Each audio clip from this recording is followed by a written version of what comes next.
strong dollar and tariff fears are just two of the problems that CEOs of American-based companies are dealing with right now. But add to that a tentative consumer, and you've got the perfect storm for a real mess. So why is the chairman and CEO of Tupperware smiling? Rick Goings is joining me here at the World Economic Forum in Davos, Switzerland. You always have a positive attitude, but things are pretty terrifying right now when you look at the U.S. stock market and the global economic picture.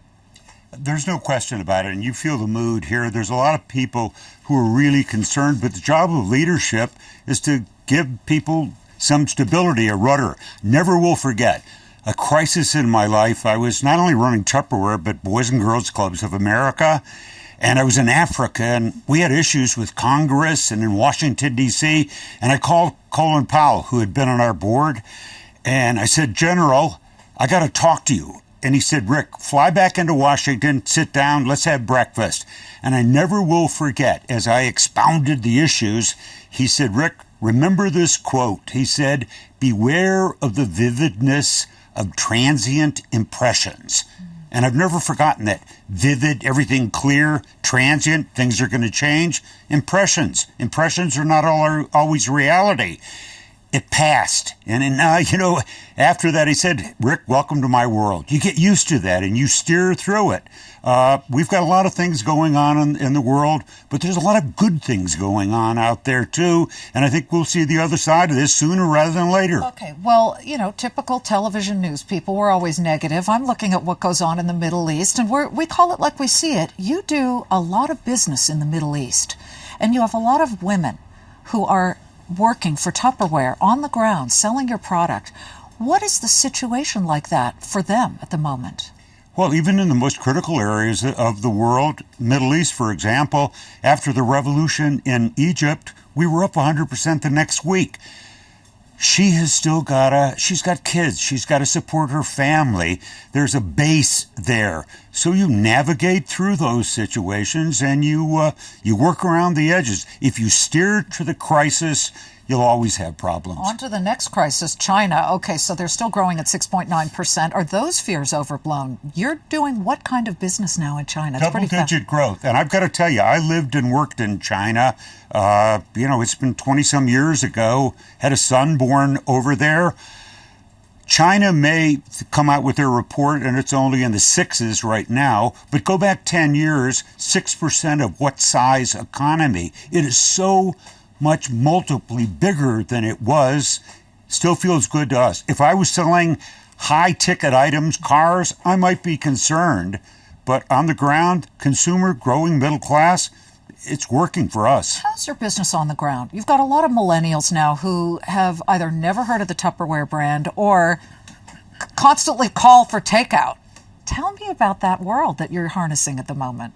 Well, the number one thing in our favor with regard to millennials is 58% of them, they want to have their own business. And we show somebody how to be an entrepreneur. Next, they care about their relationships. And so they don't believe advertising. They basically share things they believe in with others. So that works really well for the Tupperware business because we're a relationship recommendation business. There's a Tupperware party. I guess you don't call them parties anymore. You call them demonstrations. Every 1.3 seconds somewhere in the world. Where's your biggest growth story? Well, it depends on when you ask that question off the base. Obviously, the smaller markets have easier comparisons there, but we're really doing well. And mostly the top line growth is in the emerging markets because you have conditions really strong for us. Limited opportunities for women. Only 30% of them work outside the home. Not much of a retail infrastructure. And they want Western brands that are powerful brands. So that works in our favor. And limited electricity in some cases, and therefore you need food protection, right? Yeah. Look at me. I could be a Tupperware lady.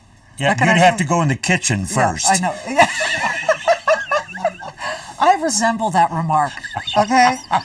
Tell me what your most wonderful experience so far at Davos has been this year. Well, this has been it's been an epiphany year for me in that I've met with you before where I was very frustrated and expressed it because this whole subject of gender parity, 12 years ago when Susan and I first came here, ignored. We have to go. There was the food tent off the main grounds where there was a subject of women.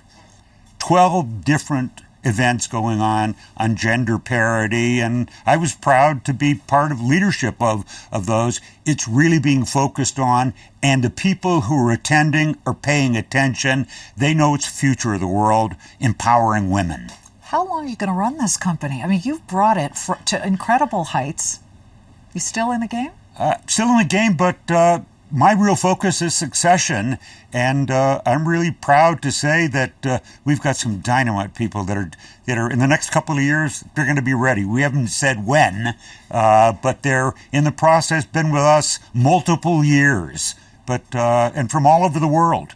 Rick Goings, I'll invite you to dinner, and you'll have to take pills in advance so that you don't get poisoned. You'll cook?